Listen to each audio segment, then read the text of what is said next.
ॐ हरिः ॐ श्री गुरुभ्यो नमः। हरिः ॐ शन्नो मित्रः शं वरुणः शन्नो भवत्वर्यमा शन्न इन्द्रो बृहस्पतिः शन्नो विष्णुरुक्रमः। नमो ब्रह्मणे नमस्ते वायो त्वमेव प्रत्यक्षं ब्रह्मासि त्वमेव प्रत्यक्षं ब्रह्म वदिष्यामि ऋतं वदिष्यामि सत्यं वदिष्यामि तन्मामवतु तद्वक्तारमवतु अवतु माम् अवतु वक्तारम्। ॐ शान्ति शान्ति शान्तिः। ॐ भद्रं कर्णेभिः शृणुयामदेवाः भद्रं पश्येमाक्षभिर्यजत्राः स्थिरैरङ्गैः स्तुष्टुवागुंसस्तनूभिः गृहेमदेवहितं यदायुः। स्वस्ति न इन्द्रो वृद्धश्रवाः स्वस्ति न पूषा विश्ववेदाः स्वस्ति नस्तार्क्ष्यो अरिष्टनेमिः स्वस्ति नो बृहस्पतिर्दधातु। ॐ शान्ति शान्ति शान्तिः। ॐ सहनावतु सहनौ भुनक्तु सह वीर्यं करवावहै तेजस्विनावधीतमस्तु मा विद्विषावहै। ॐ शान्ति शान्ति शान्तिः। सदाशिवसमारम्भाम् शङ्कराचार्यमध्यमाम् अस्मदाचार्यपर्यन्ताम् वन्दे गुरुपरम्पराम्। श्रुतिस्मृतिपुराणानाम् आलयं करुणालयं नमामि भगवत्पादम् शङ्करं लोकशङ्करं शङ्करं शङ्कराचार्यं केशवं बादरायणं सूत्रभाष्यकृतौ वन्दे भगवन्तौ पुनः पुनः। ईश्वरो गुरुरात्मेति मूर्तिभेदविभागिने व्योमवद्व्याप्तदेहाय दक्षिणामूर्तये नमः। निधये सर्वविद्यानां विशदे भवरोगिणां गुरवे सर्वलोकानां दक्षिणामूर्तये नमः। ॐ नमः प्रणवार्थाय शुद्धज्ञानेकमूर्तये निर्मलाय प्रशान्ताय दक्षिणामूर्तये नमः। अथ हैनं शैव्यः अथ हैनं शैव्यः सत्यकामः पप्रच्छ स यो ह वै तत् भगवन्मनुष्येषु प्रयाणान्ताम् ओमकारम् अभिध्यायेत कतमं वाव सतेन लोकं जयति इति तस्मै सहोवाच एतद्वै सत्यकाम परञ्च ब्रह्म यद्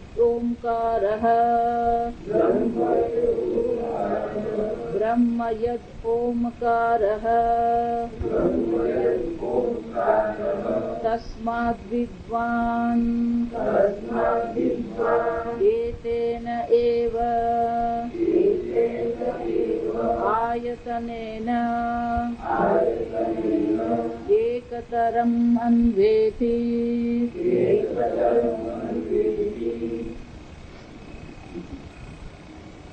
ઉપનિષદમાં આત્મજ્ઞાનની ચર્ચા કર્યા પછી સત્યકામ શૈવ્ય પીપલાદ મુનિને આ પ્રણવની ઉપાસના વિશેનો પ્રશ્ન પૂછ્યો. એટલે અહીંયા ટીકાકાર કહે છે જે ઉત્તમ અધિકારી છે એને તો શ્રવણથી જ્ઞાન થઈ જાય, પણ જે મંદ મધ્યમ અધિકારી છે વૈરાગ્ય ઓછો પડે છે, ઉપાસના એકાગ્રતા હોતી નથી, એના માટે આ શ્રુતિ માતા પ્રણવની ઉપાસના દર્શાવે. અહીંયા શંકરાચાર્યજી એટલા માટે કીધું. આજે આપણે થોડું ભાષ્ય વાંચતા શીખીએ. હું વંચાવું તમે વાંચો.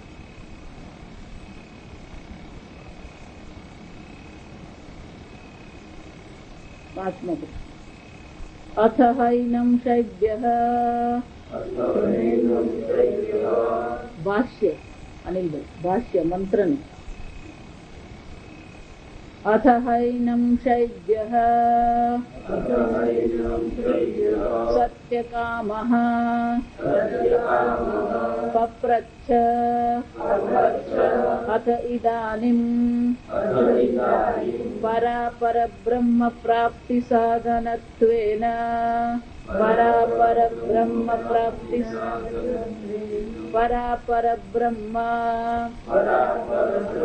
प्राप्ति साधनत्वेन ओंकारस्य उपासना विदित्स उपासना विदित्सया प्रश्न आरभ्यते स यः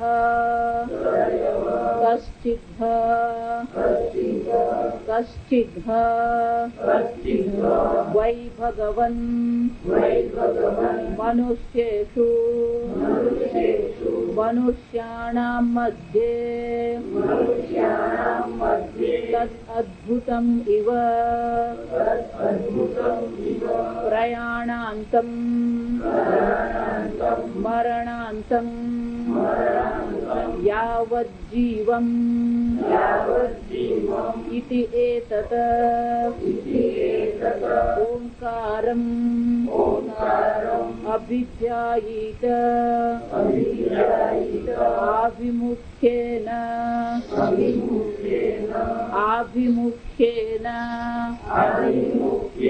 चिन्तयेत् बाह्यविषयेभ्यः उपसंहृतकरणः समाहितचित्तः भक्त्या आवेशितब्रह्मभावः ओंकारे आत्मप्रत्यय संतान अविच्छेदः भिन्न जातीय प्रत्ययांतर आखिलीकृतः निर्वातस्थ दीपशिखा समः अभिध्यायन् शब्दार्थः सत् સત્ય બ્રહ્મચર્ય અહિંસા પરિગ્રહ ત્યાગ સંન્યાસ શૌચ સંતોષ માયાવીત્વ આદિ અનેક યમ નિયમ અનુગૃહીત સહ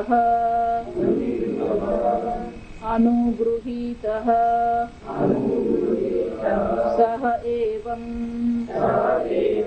યાવત જીવ વ્રતધારણઃ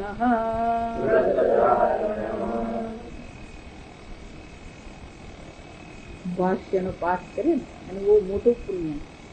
જપ કરીએ, પૂજા કરીએ, આ ભાષ્યનો પાઠ કરીએ એનું પણ શું છે? બહુ મોટું પુણ્ય, આધ્યાત્મિક પુણ્ય. અસહૈનમ શૈવ્ય સત્યકામઃ પપ્રચ્છ. સત્યકામ શિબીનો પુત્ર શૈવ્યએ પીપલાદ મુનિને પ્રશ્ન પૂછ્યો.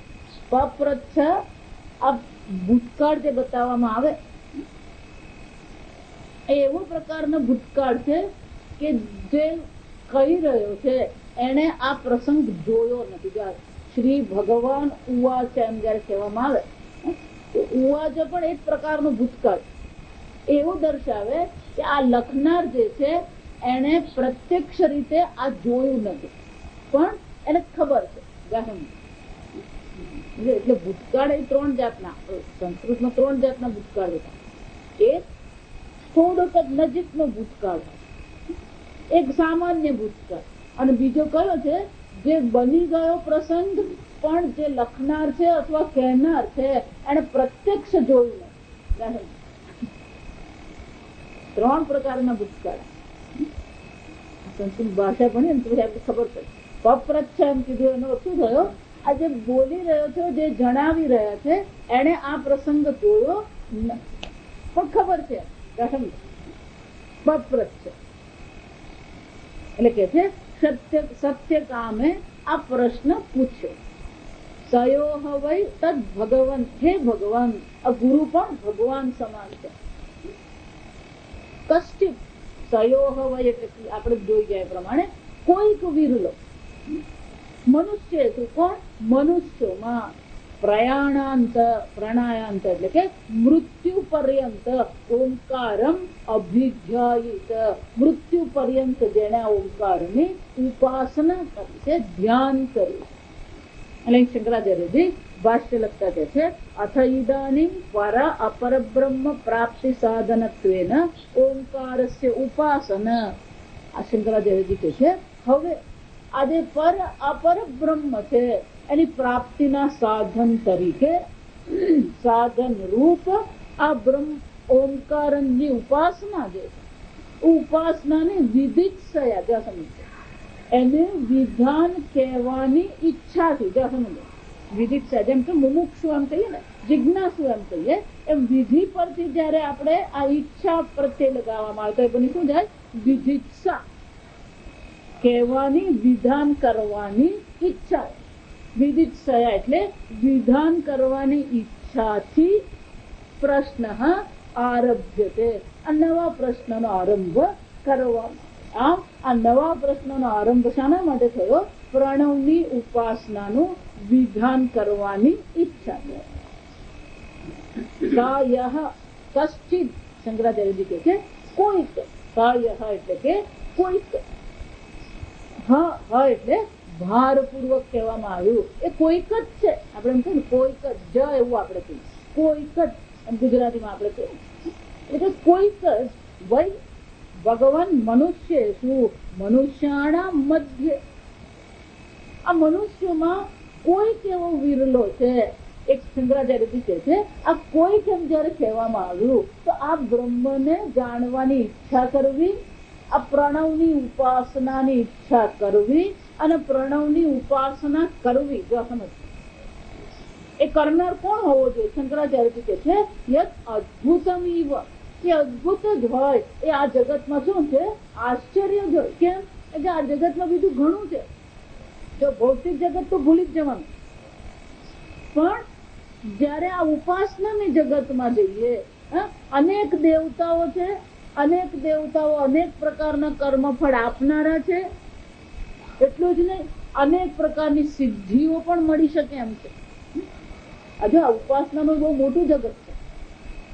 આપણે આગળ જોઈએ તો આ વેદ જે છે એના 3 વિભાગ છે. એક કર્મકાંડ કહેવાય, એક ઉપાસના કાંડ કહેવાય, અને પછી જ્ઞાન કાંડ. તો ઉપાસના કાંડમાં અનેક પ્રકારની ઉપાસનાઓ બતાવવામાં આવી, અને દરેક ઉપાસનાનું બહુ મહાન ફળ હોય. એટલે શંકરાચાર્યજી કહે છે આવા ઉપાસનાના પણ મહાન ફળ હોવા છતાં પણ આવી બધી ઉપાસનાઓને છોડીને આ એક અદ્ભુત મનુષ્ય છે એ શું કરે છે? ઉપાસના, પ્રણવની ઉપાસના કરે. કશ્ચિદ ધીર પ્રત્યેગાત્માનમૈચ્છદ. કોઈક છે, કેમ અદ્ભુત છે? પ્રયાણાંતમ મરણાંતમ યાવત જીવમ. જો આ વિચાર, આ પ્રશ્ન બહુ સુંદર છે, સમજો. આજે ઉપનિષદ ભૈરન કાલે બંધ કરીને મૂકી દીધું એમને. પ્રયાણાંતમ, ચૈત્ય સત્યકામ પૂછે છે, પ્રયાણાંતમ, પ્રયાણ કરવો એટલે મૃત્યુ થવું. એટલે શંકરાચાર્યજી કહે છે મરણાંતમ, મરણ થાય ત્યાં સુધી. એનો શું થયો? યાવત જીવન, જ્યાં સુધી જીવે ત્યાં સુધી એને શું કરી છે? આ પ્રણવની ઉપાસના કરી, આ ઓમકારનું ધ્યાન એને કર્યું. એટલે આ 1 ને 2 દિવસની વસ્તુ જ નહીં. એટલે ભગવાન તો બહુ મજાનું કહી દે, અનેક જન્મ સંસિદ્ધ. કેમ? અનેક જન્મની ઉપાસના કરીએ, અનેક જન્મમાં નિષ્કામ ભાવથી કર્મ કરીએ, કર્મયોગ પરાયણ જીવન જીવ્યા હોય, તપશ્ચર્યા કરી હોય, ત્યારે આ વેદાંતમાં શું થાય? આપણને રુચિ જાગે. દુર્લભમ ત્રયમેવ તત. શંકરાચાર્યજી વિવેક ચૂડામણીમાં કહે છે આ 3 વસ્તુ દુર્લભ છે. મનુષ્યત્વમ, પહેલા તો મનુષ્ય જન્મ મળવો જ દુર્લભ છે. મનુષ્ય જન્મ મળ્યા પછી મુમુક્ષુત્વમ, જો ત્યાં પણ મુમુક્ષુત્વમ કહે છે, એ મુમુક્ષુપણું, એ મોક્ષની ઈચ્છા થવી નહીં. એ મોક્ષની ઈચ્છા થવી એ એનો સ્વભાવ થઈ જાય. મોક્ષની ઈચ્છા થવી એનો શું થઈ જાય? સ્વભાવ, સહજ થઈ જાય. એને પછી વિચાર કરવો નહીં પડે મારે મોક્ષ મેળવવો, એનું જીવન જ બની જાય. મુમુક્ષુત્વમ, શંકરાચાર્ય કહે છે આ મુમુક્ષુત્વમ પણ કેવું છે? દુર્લભ છે. 3 કીધા. દૈવાનુગ્રહ હેતુકમ, દેવતાઓની, ઈશ્વરનો અનુગ્રહ હોય તો જ આ 3 આ દુર્લભ છે, એ તો જ આ પ્રાપ્ત થઈ શકે. ત્રીજું કયું છે? મહાપુરુષ સંશ્રય. મોક્ષની ઈચ્છા થઈ પણ યોગ્ય મહાત્મા મળવા જોઈએ. જો એ મહાત્મા પણ આપણે ઉપાસનામાં લગાવી દે, એ મહાત્મા આપણે પૂજા પાઠમાં લગાવી દે, તો વળી પાછું શું થવાનું? પુનરપી જનનમ. કેમ? તે તમ ભૂત્વા સ્વર્ગલોક. સ્વર્ગલોક એટલે એક સ્વર્ગલોક એમ ને, પુણ્ય કર્યા પછી ચંદ્રલોકમાં જવાય, સૂર્યલોકમાં અનેક લોક છે. એટલે ભગવાન કહે છે આ પુણ્ય મળશે તમને, પુણ્યને પ્રતાપે તમે અનેક લોકમાં જશો. પણ એ કેટલો વખત રહેશો? ક્ષીણે પુણ્ય મર્ત્ય લોક.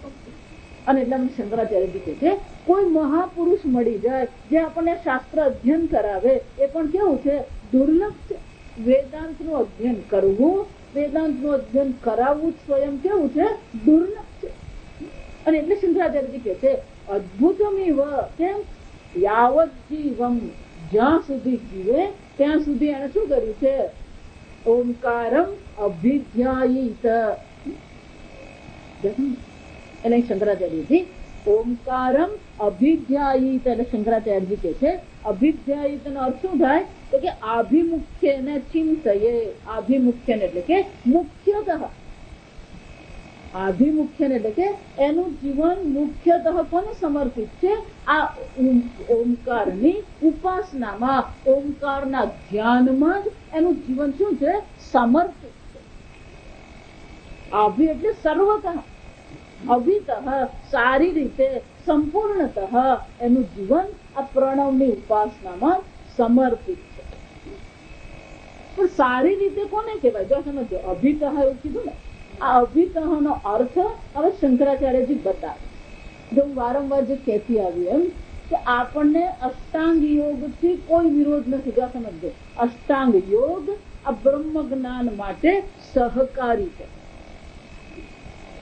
અહીંયા પેલો અભિધ્યાયિત એમ કીધું એટલે કે ઓંકારને એ ધ્યાન કરે છે એવું કીધું.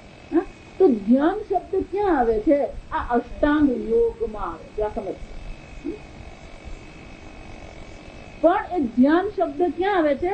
7મા ક્રમે આવે. આ સમજજો. પહેલું શું આવે? યમ, નિયમ, આસન, પ્રાણાયામ. યમ, નિયમ, આસન, પ્રાણાયામ આ બાહ્ય છે. ત્યાં સમજો, આ 4 જે છે કેવા છે? બાહ્ય સાધનો. પછી 2 છે પ્રત્યાહાર, ધારણા. પ્રત્યાહાર શંકરાચાર્ય બધા અર્થ આપણને આપવાના છે. પ્રત્યાહાર, ધારણા. પછી આ હોય, આ 6 હોય તો પછી વ્યક્તિ શું કરી શકે? ધ્યાન કરી શકે. જો એટલા માટે પેલા 7મા ને સીધું આમ પહેલું લાવીને મૂકી દે ને, એટલું હંમેશા ટીકા કરું કે ચાલતા 4 જગ્યાએ ઠોકાતો, એક ફાઇલ લેતા બીજી 4 ફાઇલ પાડતો હોય અને એમ કહેતો હોય તો મારી કુંડલીની જાગૃત થઈ ગઈ, મને ધ્યાન લાગી ગયું. બોલવામાં 4 જગ્યાએ ભૂલ કરતો, ચેક લખવામાં, સહી કરવામાં ભૂલ કરતો અને એમ માનતો મને ધ્યાન લાગી ગયું. ધ્યાન લાગવાનું. કર્મમાં જો સાવધાનતા નથી તો વિચારમાં સાવધાનતા આવવી અશક્ય છે. ધ્યાનની પણ વ્યાખ્યા કરશે ને. ધ્યાન એટલે તમારા વિચારના પ્રવાહ પર સંપૂર્ણતઃ તમારું વર્ચસ્વ, તો ધ્યાન છે. અહીં તો કયો વિચાર આવ્યો ને ક્યારેક જતો રહે એવી ખબર પડે. સમજ. એટલે શંકરાચાર્યજી કહે છે આ જીવન, આ મરણ, મૃત્યુ પર્યંત, જીવન પર્યંત જે ઉપકારની ઉપાસના કરનાર છે એ ખરેખર અદભુત જ છે. એવો કોઈ પ્રશ્ન જ નથી. કેમ? જીવનમાં યમ, નિયમ, આસન, પ્રાણાયામ, પ્રત્યાહાર, ધારણા આ 6 હશે તો જ એ ધ્યાન કરી શકે. પણ ધ્યાન પણ એનું જીવનનું લક્ષ્ય નથી. જો સમજો, ધ્યાન પણ સાધન કોટીમાં આવે. સાધ્ય તો શું છે? સમાધિ છે. સાધ્ય તો શું છે? સમાધિ. એટલે આ અષ્ટાંગ એવું કીધું, 8 અંગ છે એવું કીધું. તો પહેલા 7 અંગ છે. જ્યાં સમજ, 8મો જે સમાધિ છે એ અંગી છે. એ શું છે? અંગી છે. ધર્મ જેમાં હોય એને ધર્મી કહેવાય. તો જેને માટે આ 7 અંગ છે કોણ છે? આ સમાધિ અંગી કહેવાય. પણ તો પછી એને અંગી કેવું છે ને અષ્ટાંગ કેમ કીધું? એને કહેવાય ક્ષત્રિય ન્યાય. બાકીના 7 કેવા છે? અંગ છે. એટલે આને અંગમાં સમાવી દીધું, પણ ખરેખર સમાધિ અંગ નથી. એ તો શું છે? અંગી છે. આ 7 સાધન દ્વારા આ સમાધિ આપણે પ્રાપ્ત કરવાની. સમાધિ 2 પ્રકારની થાય, નિર્વિકલ્પ સમાધિ અને સવિકલ્પ સમાધિ. એટલે અહીંયા શંકરાચાર્યજી જ્યાં ધ્યાન શબ્દ આવ્યો એટલે શંકરાચાર્યજી ધ્યાનની પહેલા જે 6 છે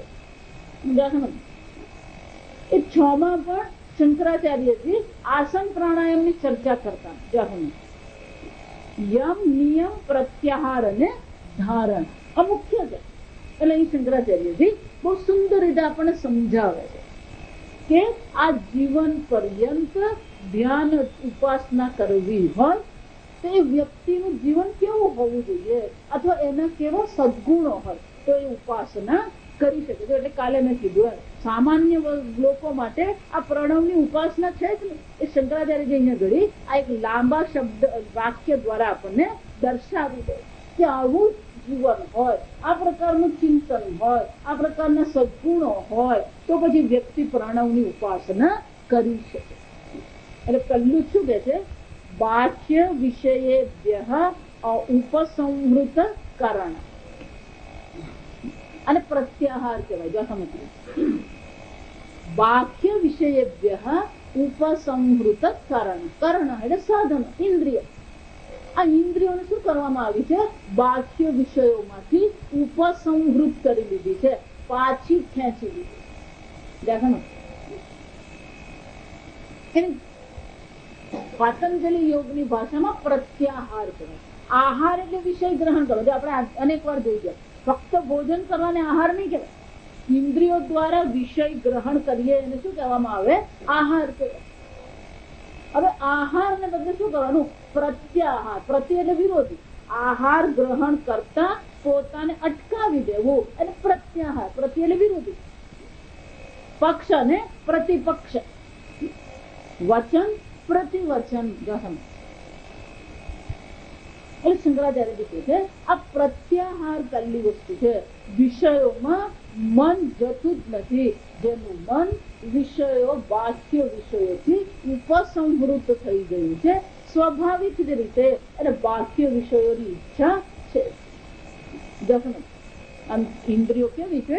એને પોતાના નિયમન ઉપસંહાર કરે. એટલું જ ને. અને શંકરાચાર્યજી કહે છે ધારણા સમાહિત ચિત્ત. એનું ચિત્ત કેવું છે? સમાહિત. અને ધારણા છે. અને ટીકાકાર બહુ સરસ કે છે અભિધ્યાને તત્પૂર્વકાલીને પ્રત્યાહાર ધારણે સૂચિતે.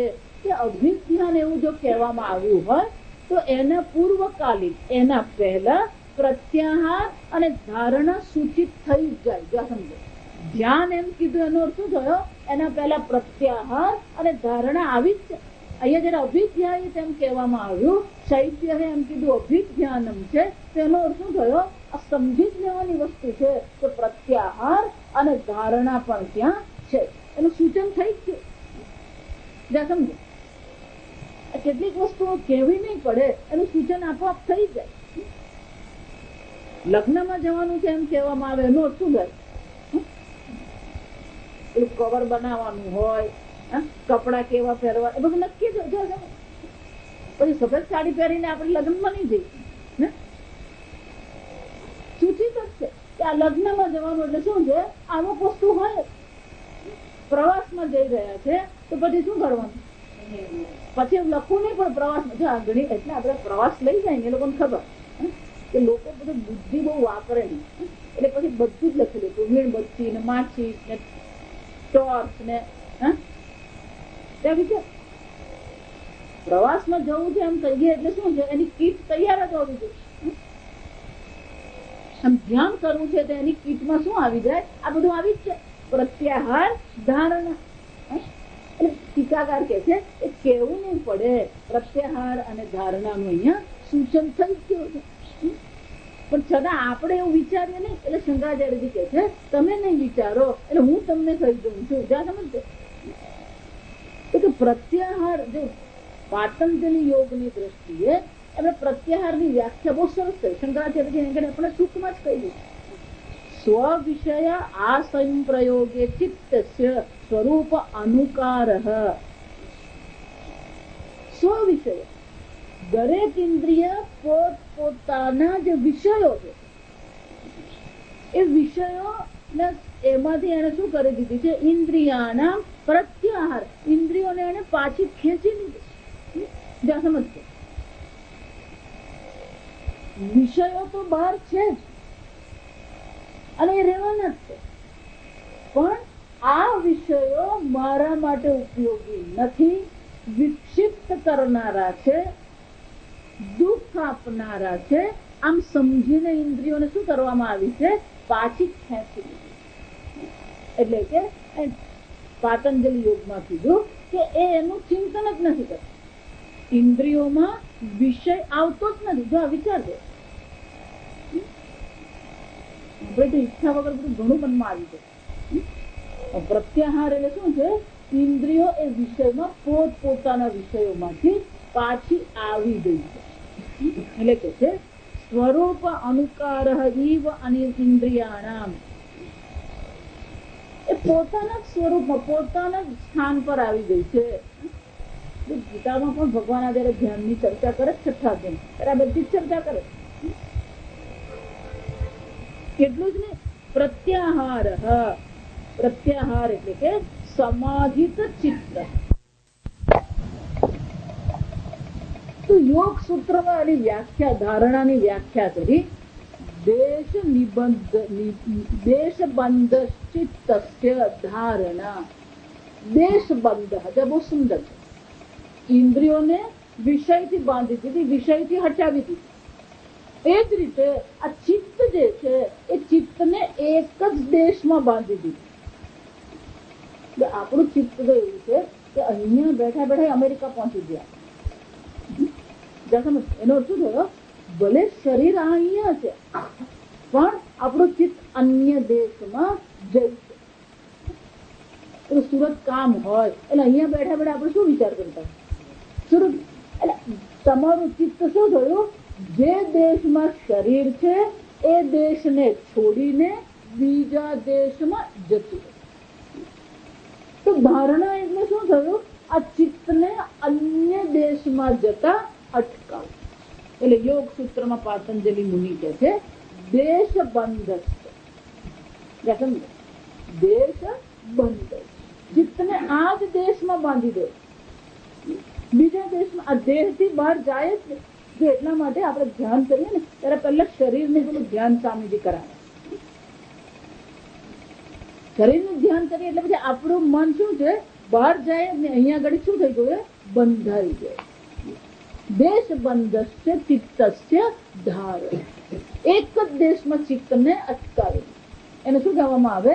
ધારણા કહેવાય. એટલે શંકરાચાર્ય સાદા શબ્દોમાં કહે છે સમાહિત થઈ ગઈ. એનું મન શું છે?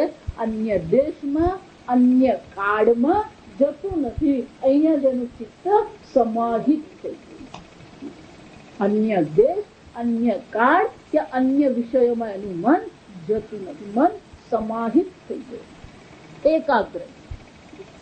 એટલું જ નહીં, શંકરાચાર્ય આગળ કહે છે ભક્ત્યા આવેશિત બ્રહ્મ ભાવ ઓમકાર. આ ઓમકારમાં બ્રહ્મનો ભાવ કરવામાં. ગઈકાલે મેં કીધું એમ ઓમકાર એ પરમાત્માનું શું છે? નામ. અને એ ઓમકારનો અર્થ શું થાય છે? બ્રહ્મ એ ઓમકારનો અર્થ. બ્રહ્મ એ પરમાત્મા સ્વરૂપ છે. તો બ્રહ્મ ભાવ ઓમકારમાં બ્રહ્મ ભાવ કરવામાં જ એનું ચિત્ત શું છે? આવેશ. ભક્ત્ય આવેશિત એવું કીધું. તો ભક્ત્ય કેમ કીધું? ત્યાં પ્રેમ છે, ત્યાં આદર છે. જો આ ભક્તિ બે વસ્તુ બતાવે. ભક્તિમાં પ્રેમ પણ હોય અને આદર પણ. ઘણી વાર આપણને પ્રેમ હોય વ્યક્તિમાં પણ એટલો આદર એને કે બહુ સમજ નહીં પડે. જ્યાં સમજ એને પ્રત્યે પ્રેમ ભાવ હોય આપણને તો પણ બહુ આદર ભાવ નહીં હોય આપણને. અને ઘણી વાર આદર ભાવ હોય તો પ્રેમ નહીં હોય. કારણ કે આદરનો ક્યારેક ડર હોય. જ્યાં સમજ. પણ અહીંયા તો ભક્તિ એટલે શું બતાવે છે? પ્રેમ પણ છે, એટલે કે રુચિ પણ છે, અને શું છે? આદર પણ. એટલે અહીંયા ટીકાકાર કહે છે ભક્ત્યા એટલે આદરેણ ઉપચારેણ આવેશિત આરોપિત બ્રહ્મ ભાવ. આમ ઓમકારે, ઓમકારમાં એ બ્રહ્મ ભાવનો આરોપ કરીને એ વ્યક્તિ શું કરે છે? બ્રહ્મનું ધ્યાન કરે છે. ધ્યાન શબ્દ આવે ને જ્યાં સમજો એટલે પછી ધ્યાનની વ્યાખ્યા કરવી પડે. ધ્યાનની વ્યાખ્યા પાતંજલિ યોગમાં બહુ નાની છે. જો સમજ મન સમાહિત થઈ ગયું છે. જો સમજ ઇન્દ્રિયો બહાર જતી નથી. હવે એ મન જે છે એ મનનું મન કોને કહેવામાં આવે? જો આ સમજજો બરાબર. વૃત્તિના પ્રવાહને મન કહેવાય. નદી કોને કહેવાય? પાણીનો પ્રવાહ હોય તો એ નદી કહેવાય. અટકેલું પાણી હોય તો તળાવ કહીએ આપણે, સરોવર કહીએ આપણે. પણ વહેતું પાણી હોય તો શું કહેવામાં આવે? એને નદી કહેવામાં આવે. એ જ રીતે મન કોને કહેવામાં આવે? જ્યાં વૃત્તિનો પ્રવાહ છે એને મન કહેવાય. આ વૃત્તિના પ્રવાહને જ મન કહેવામાં આવે. પણ બાહ્ય વિષય છૂટી ગયા, અન્ય દેશ, અન્ય કાળ, અન્ય વસ્તુ છૂટી ગઈ તો પછી આ વૃત્તિનો પ્રવાહ અટકી ગયો. બહારથી તો એવું જ લાગે કે આ વૃત્તિનો પ્રવાહ શું થયો? અટકી ગયો. એટલે પાતંજલિ મુનિ આપણને જ્ઞાનની વ્યાખ્યા કરતા કહે છે, તત્ર પ્રત્યય એકતાનતા ધ્યાનમ. સમજ, બહુ સુંદર છે. તત્ર પ્રત્યય, પ્રત્યય વૃત્તિનો પ્રવાહ. તત્ર પ્રત્યય એકતાનતા. એકતાનતા આપણને શબ્દ ખબર છે. એકતાન એટલે શું છે? એમાં જે મશગુલ થઈ ગયો, એમાં જે સમર્પિત છે, પછી બહારનું કઈ એને દેખાતું નથી, સંભળાતું નથી, એક તાન થઈ ગયું. આ એક તાનતા જે છે, જ્ઞાનમ ઇતિ ઉચ્યતે. એનો અર્થ થયો, એનો વૃત્તિનો જે પ્રવાહ જે છે એ બહાર જતો જ નથી, એ ઓંકારના ચિંતનમાં સમાહિત થઈ ગયું. એટલા માટે ચિત્તવૃત્તિ નિરોધ એમ માને, એટલે લોકો એવું માને ચિત્તવૃત્તિ નિરોધ એટલે કે ચિત્તવૃત્તિને શું કરી દેવાની? અટકાવી દેવાની. નિરોધ એટલે અટકાવવું, પણ ત્યાં નિરોધ એટલે શું છે? બાહ્ય જગતમાં જતા અટકાવવું છે. ત્યાં સમજજો, મનને વિચાર કરતા અટકાવવાનું નથી, વૃત્તિના પ્રવાહને અટકાવવાનું નથી. એટલે હંમેશા કહું એ પ્રમાણે વૃત્તિના પ્રવાહની દિશા બદલી નાખે. અત્યારે સંસારમાં જઈ રહ્યું છે, વિષયોનું ચિંતન કરે છે, અન્ય દેશ અન્ય કાળનું ચિંતન કરે છે, ત્યાંથી બુદ્ધિને, ત્યાંથી વૃત્તિ પ્રવાહને શું કરી દેવાનું છે? નિરોધ, અટકાવો. અને ડેમ બાંધેલો. પણ એકલો ડેમ બાંધવાનો હોય?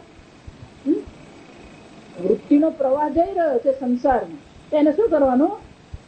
બાંધી ડેમ બને. ડેમ એકલો બનાવી દેવાનો? ડેમ બાંધે એની સાથે શું કરવું પડે? નહેર બનાવવી પડે. સમજો, ઉત્તરની નહેર. જો આ ડેમ વાળાની ભાષા સાંભળો ને, બહુ મજા નહીં આવે. કેમ? એક નહેર દક્ષિણમાં જતી હોત, એક નહેર ઉત્તરમાં જતી હોત. આજે ઉત્તર બાજુ ખોલવાનું છે, એનો શું થયો? ઉત્તરની નહેરમાં પાણી છોડવાનું. એમ ચિત્તવૃત્તિ નિરોધ એવું યોગ એવું જયારે કહેવામાં આવ્યું, ત્યારે યોગનો પહેલો અર્થ એ થઈ ગયો કે બાહ્ય જગતમાં આપણી જે વૃત્તિ પ્રવાહ જઈ રહ્યો છે એને અટકાવી આપે. પછી એને ક્યાં લગાવવાની? પેલી કેનાલ જોઈએ અમને ભગવાન. એટલે શું કે છે? તત્ર. પાતંજલિ મુનિ ફક્ત તત્ર કે છે, તેમાં. તો તેમાં એટલે શામાં? દીકરીમાં. સમજો, તત્ર એટલે કે એ પરમાત્માનું જે સ્વરૂપ છે, જે સચ્ચિદાનંદ સ્વરૂપ બ્રહ્મ છે, એટલે શંકરાચાર્ય શું કીધું? ઓમકાર. ઓમકારમાં. તત્ર એટલે એ ઓમકારમાં બ્રહ્મ ભાવ કરીને તત્ર પ્રત્યય એકતાનતા. એની બુદ્ધિ પછી એના વૃત્તિ શાનું ચિંતન કરે છે? એ બ્રહ્મનું ચિંતન.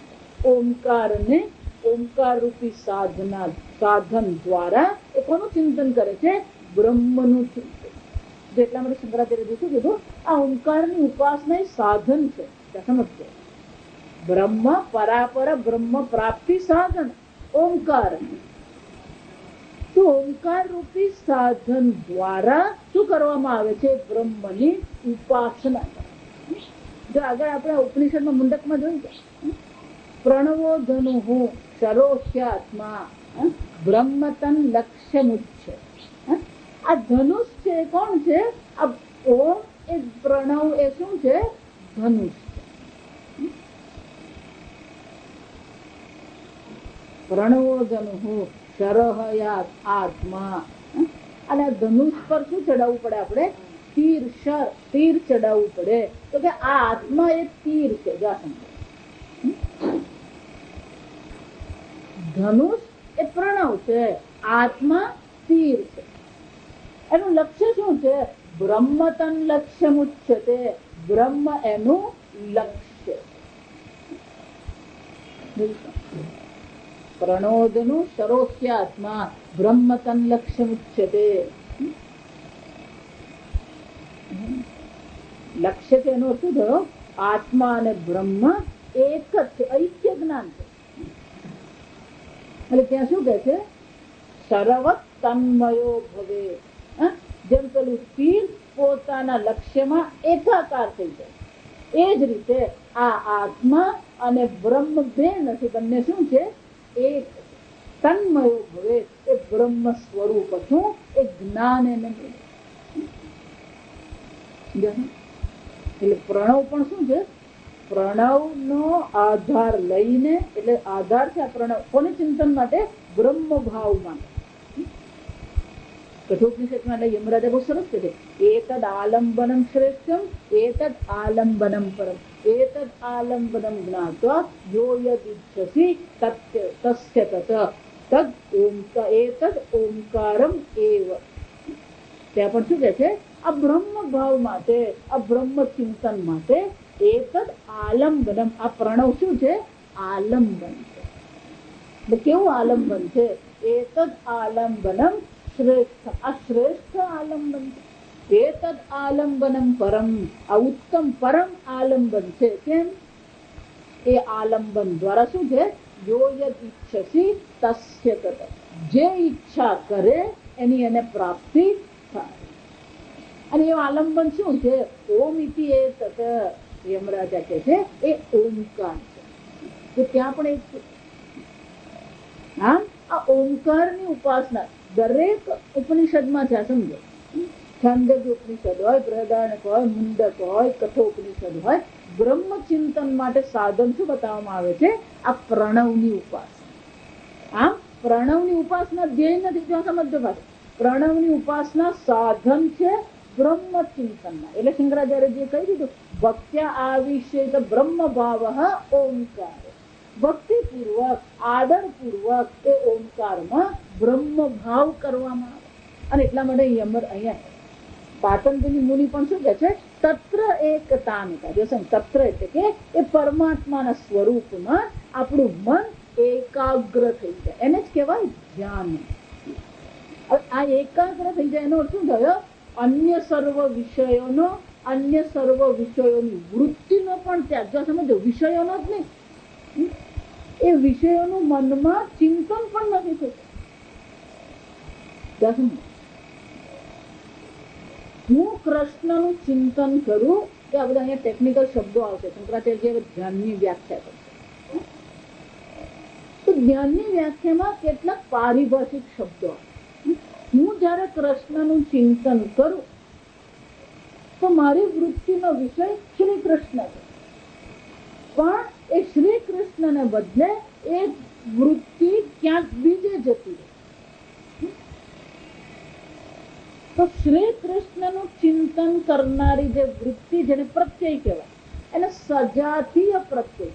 બધા સમાન જાતિના, પણ કૃષ્ણથી અન્યમાં જતી રહે વૃત્તિ, તેને વિજાતીય કહેવાય. સજાતીય અને વિજાતીય. ધારો કે યમુના કિનારો છે, સરસ મજાનો ઠંડો પવન વાઈ રહ્યો છે, યમુના નદી પણ શાંત છે, મયુર ત્યાં નૃત્ય કરી રહ્યો છે, પક્ષીઓ કલરવ કરી રહ્યા છે, શ્રી કૃષ્ણ પણ ત્યાં સરસ મજાની મુરલી વગાડી રહ્યા છે. વિષયો અનેક છે, જો સમજજો, વિષયો અનેક વિવિધ છે, પણ સર્વના કેન્દ્રમાં કોણ છે? શ્રી કૃષ્ણ. આ શબ્દ બોલીએ એટલે આપણા મનમાં એ જ આવે. યમુના તટ એમ કહું એટલે શું છે? તાજમહલ યાદ નહીં આવે. આ સમજજો, મિયા હોય અને તાજમહલ યાદ આવે. યમુના તટ કે એટલે આપણને કોણ યાદ આવે? શ્રી કૃષ્ણ. મુરલી મનોહર એમ કે તો કોણ યાદ આવે આપણને? શ્રી કૃષ્ણ. માખણ ચોર એમ કે તો કોણ યાદ આવે? શબ્દો અનેક છે, વિષયો અનેક છે. શ્યામ સુંદર,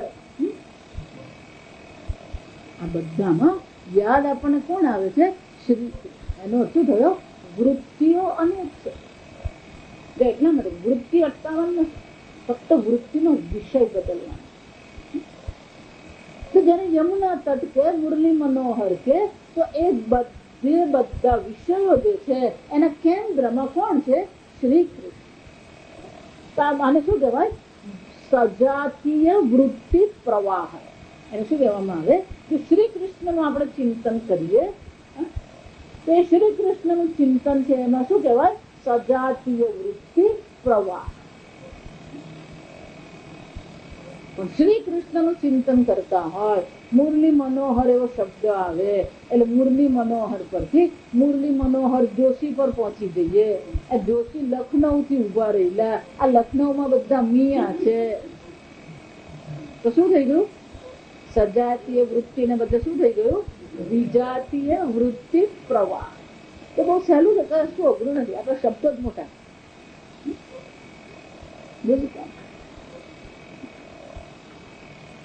તો ધ્યાન કોને કહેવામાં આવે? તો પહેલું ધ્યાનનું એ છે કે વિજાતીય વૃત્તિ. જો સમજ, બહારના વિષયો તો જતા જ રહે, મન એકાગ્ર છે, પણ મનમાં અનેક પ્રકારની વિષય વાસનાઓ, વિષયના સંસ્કાર પડેલા છે. જે એટલા માટે છે, દુઃખી થવા માટે આ જગતની તમને જરૂર જ નથી. તમે એકલા બેસો ને કોઈ દુઃખી થઈ શકો. કેમ? કારણ કે મનમાં એવું ભરેલું છે. જીવનમાં અનેક સુખના પ્રસંગો આવી ગયા, અનેક આનંદ પ્રમોદના પ્રસંગો આવી ગયા, એ એક યાદ નથી. જેટલું યાદ છે બધું શું છે? પેલા એ મને એવું કીધેલું ને હજી પણ મને મનમાં લાગે. પણ એને જ તમને પાર્ટી આપેલી, એના દીકરાના લગ્નમાં બોલાવે, એ યાદ નહીં. એટલે પૂજ્ય સ્વામીજી કે આ મનુષ્યના મનની એક કમનસીબી છે. સ્વતંત્ર છે, વિચારી શકે છે, સ્વતંત્રતા ભગવાને આપી છે, સ્વતંત્ર સંકલ્પ શક્તિ ભગવાને આપણે આપી, સ્મૃતિ શક્તિ પણ આપી છે. પણ સ્મૃતિ શક્તિમાં જે બધું ભેગું થાય એ શું ભેગું થાય છે? પેલું દુઃખ જ યાદ રહી. લગ્નનો પ્રસંગ આપણા ઘરે થયો ને, તો લગ્નના પ્રસંગમાં પણ એ લગ્નના પ્રસંગ આનંદની વાત યાદ નહીં હોય, તો શાની વાત યાદ હોય? અરે પેલો આમાં તો વહુ છે ને, એ વહુનો ભાઈ એવો ગુસ્સે કરી દીધો, એ ગુસ્સો યાદ હોય. તો વિચાર કરો, આખા લગ્ન પ્રસંગમાં યાદ શું રહી ગયું? તો વહુના ભાઈએ એવો ગુસ્સો કર્યો. આપણી કમનસીબી સમજજો, આપણે શું છે? કમનસીબી. અને એટલા માટે બહુ સાવધાન રહેવું પડે. પણ જ્યારે આપણે ધ્યાન કરવા બેસીએ ત્યારે આ બધું કમનસીબ વસ્તુ શું થતી હોય છે? એ બધી સપાટી પર આવે. અને કષાય કહેવાય, આપણે શાસ્ત્રમાં એને શું કહેવામાં આવે? કષાય કહેવાય. એ બધું પડેલું જ છે. કેમ? જો આવી છે ને, ધ્યાન કરીએ ને પછી જ ખબર પડે શું શું નીકળે છે. શું શું અંદર પડેલું છે ને એ આપણને હજી ખબર નથી. એ ધ્યાન કરીએ ને પછી બધું નીકળે. ધ્યાન કરીએ ત્યારે એવું નીકળે ને પપ્પા પાસે પીપરવીટ માંગેલી અને પપ્પાએ મને મારેલું, અને હવે 8 વર્ષના છે, મૂકી દીધું પપ્પાને. એ પપ્પા પહોંચી ગયા બીજા લોકમાં ને ત્યાં એ 25 વર્ષના થઈ ગયા. સમજ?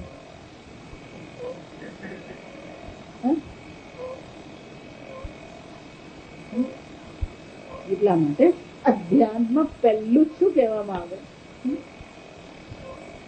વિજાતીય પ્રત્યય તિરસ્કાર. વિજાતીય પ્રત્યય જયારે પણ આવે તો સાવધાનતાથી વિચાર પૂર્વક એનો શું કરવાનો? તિરસ્કાર. તિરસ્કાર એટલે એને કોઈ પ્રકારથી પણ મહત્વ આપવાની જરૂર નથી. અને શું કરવાનું? સજાતીય વૃત્તિ પ્રવાહ. એટલે જો શંકરાચાર્ય ભાષ્યમાં છે, ખબર છે. આગળ કે છે આત્મ પ્રત્યય સંતાન. સંતાન એટલે પ્રવાહ. આત્મ પ્રત્યય સંતાન અવિચ્છેદ. અવિચ્છેદ એટલે કોઈ પણ પ્રકારથી આત્મ પ્રત્યય જે આત્મચિંતન કરી રહ્યા છે એનો જે પ્રવાહ જે છે એમાં કોઈ વિચ્છેદ આવતો નથી. સાતત્ય કહેવાય. એને શું કહેવાય? સાતત્ય.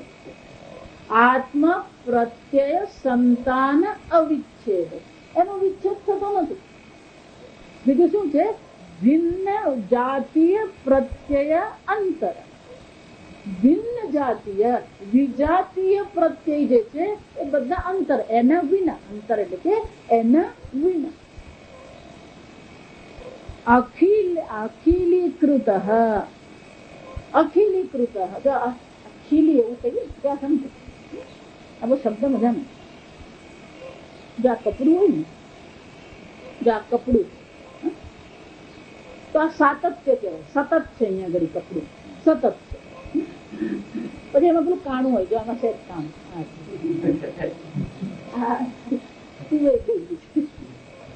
હવે એને રજા આપવાની. આ કાણું હોય આપણે એને કાણું એવું કહીએ. ત્યાં સમજ સંસ્કૃત ભાષા બહુ મજા અને કાણું એવું કહીએ અથવા છિદ્ર કહીએ. આપણે એને શું કહીએ? છિદ્ર. સંસ્કૃતમાં એને ખીલા કહેવાય. સંસ્કૃતમાં શું કહેવાય? ખીલ. ખીલ એટલે શું? તો કે આ બધે કપડું સતત છે, અહીંયા કપડું નથી. એટલે કપડાનો અહીંયા અભાવ છે. ખીલ એટલે શું છે?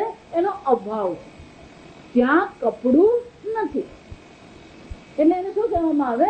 કાણું પડી ગયું. કપડું નથી એટલે એને ત્યાં શું કહેવામાં આવે? છિદ્ર કહેવામાં આવે, કાણું પડી ગયું કહેવાય. ખીલ. અખીલ એનો શું થયો? સતત છે, ક્યાંય પેલું છિદ્ર નથી, ક્યાંય પેલું કાણું નથી. અખિલ બ્રહ્માંડમાં એક હતું શ્રી. એનો શું થયો? ક્યાંય એવું સ્થાન નથી જ્યાં પરમાત્મા નથી, પરમાત્માનો અભાવ નથી. જ્યાં સમજજો, કાણું એટલે કે કપડાનો અભાવ છે. જ્યાં સમજો, કાણું એટલે શું થયો? એ વસ્તુનો ત્યાં અભાવ છે. પેપરમાં કાણું પડી ગયું, એનો શું થયો? એટલા ભાગમાં પેપર ત્યાં નથી. કાણું પડી ગયું કાપડમાં એટલે કે એટલા ભાગમાં કાપડ નથી. ખીલ એટલે પેલી ખીલી કહેવાય. ત્યાં સમજ એટલે દિવાલમાં ત્યાં ખીલી છે, હવે ત્યાં આગળ દિવાલ નથી. ત્યાં સમજો ખીલી મારી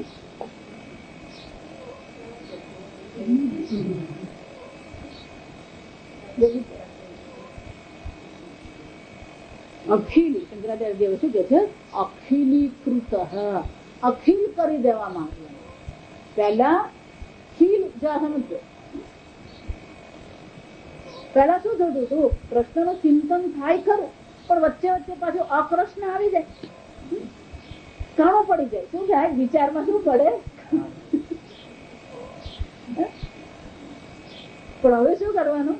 આત્મ પ્રત્યય સંતાન અવિચ્છેદ ભિન્ન જાતીય પ્રત્યય અંતર અખિલીકૃત.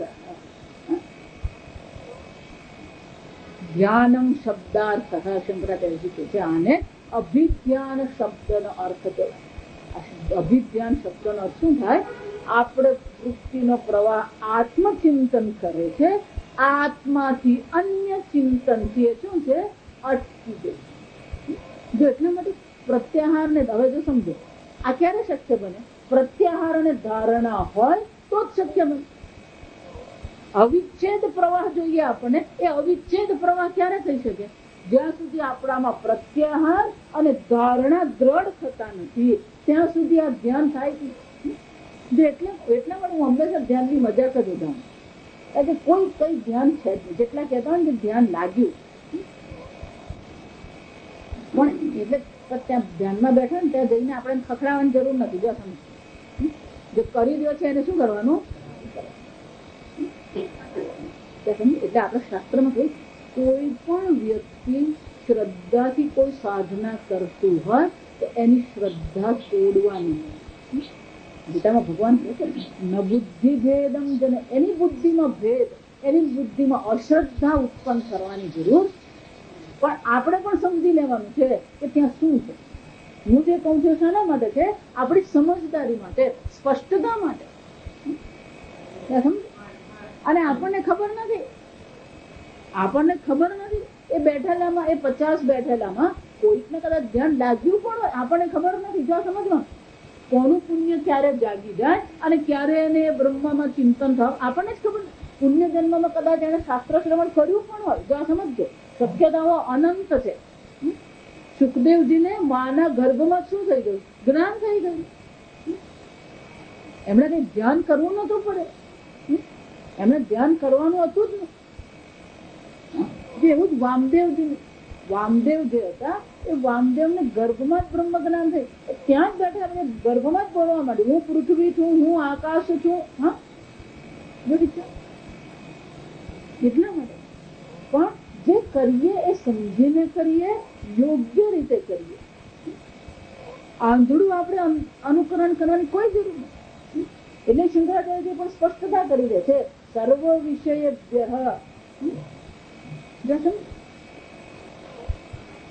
જ્યાં સુધી ધ્યાન, પ્રત્યાહાર અને ધારણા હોતા નથી ત્યાં સુધી ધ્યાન કરવું અશક્ય. અને એટલે શંકરાચાર્યજી કહે છે આ કેવું છે, અખિલીકૃત એટલે નિરંતર છે. કેવું છે?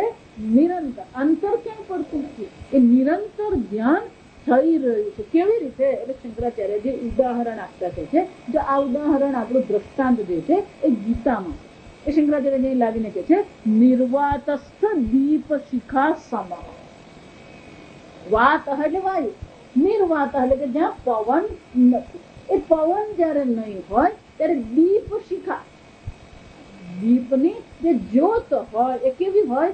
એક સમાન રીતે ઉપર જતી હોય. જો સમજ, કોઈ પ્રકારનું વિઘ્ન નથી, કોઈ પ્રકારનું ચલન નથી, કોઈ પ્રકારથી ચલન પણ નથી, વિઘ્ન પણ નથી, એક સમાન. જો આ જોવા જેવું, આ દીપ શિખાને દર્શન કરવાનું. દીપ શિખા એક સમાન રીતે શું થશે? જાણે કે ઉપર ચડતી હોય ને એવું લાગ્યા. શંકરાચાર્યજી કહે છે એમ આ જે ધ્યાન કરનાર છે એની બધી વૃત્તિનો પ્રવાહ કઈ દિશામાં જઈ રહ્યો છે? આત્મ તત્વ, બ્રહ્મ તત્વની દિશામાં એક સમાન રીતે શું જઈ રહ્યો છે? આગળ વધ્યું. અને એટલા માટે કહે છે નિર્વાતસ્થ પવન રહિત સ્થાનમાં રાખેલા દીવાની શિખાની જેમ એની સંપૂર્ણ વૃત્તિ કઈ દિશામાં જઈ રહી છે? એ ઓંકાર રૂપી સાધના દ્વારા બ્રહ્મનું એ ચિંતન કરે. પ્રત્યાહાર અને ધારણા શંકરાચાર્યજીએ બતાવ્યા, પણ શંકરાચાર્યજીને ખબર છે કે આપણું જીવન કેવું હોવું જોઈએ. એટલે આગલા વાક્યમાં શંકરાચાર્યજી જે વાક્યના છેલ્લે તમે જુઓ, યમ નિયમ અનુગૃહિત સહ એવં યાવત જીવ વ્રત ધારણ. શંકરાચાર્યજી કહે છે ધારણા ધ્યાન તો ખરું, પણ સાથે શાની જરૂર પડે? યમ અને નિયમની પણ જરૂર.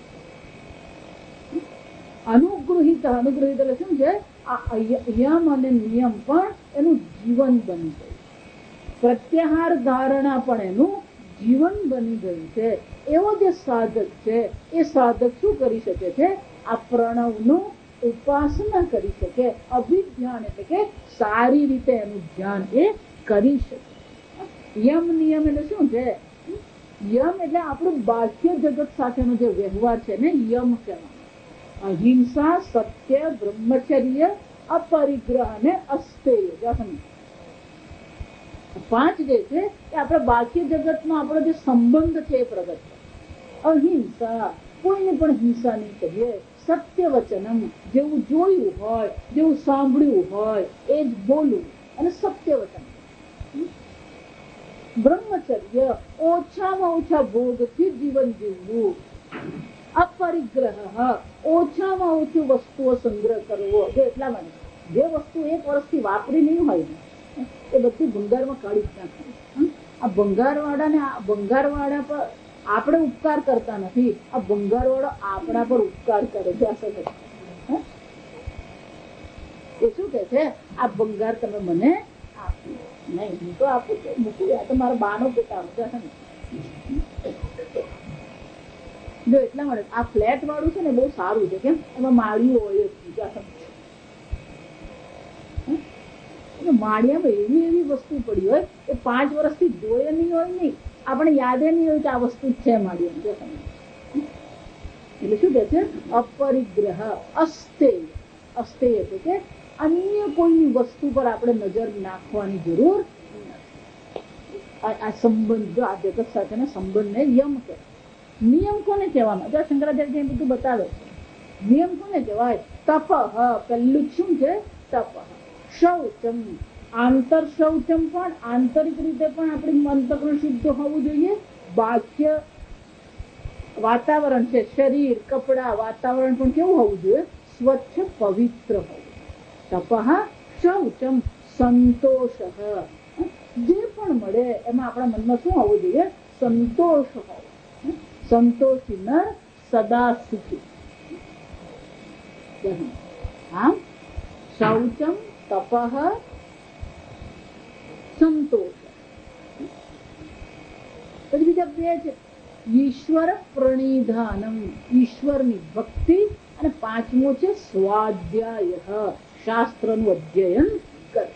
શંકરાચાર્યજી કહે છે એ ઓંકારનું ધ્યાન કરનાર છે, અભિધ્યાયિત સારી રીતે ધ્યાન કરનાર છે, પણ એના જીવનમાં યમ અને નિયમ પણ છે.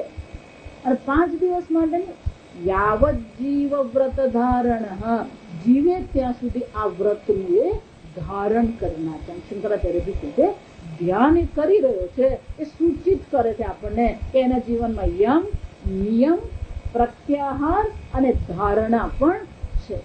અને કેવા છે? 2 દિવસ માટે નહીં, આશ્રમમાં 10 દિવસ જઈને ત્યારે બધા ડાયા થઈ જાય, પણ ઘેર આવે ને એટલે પાછું એ જ ચાલુ.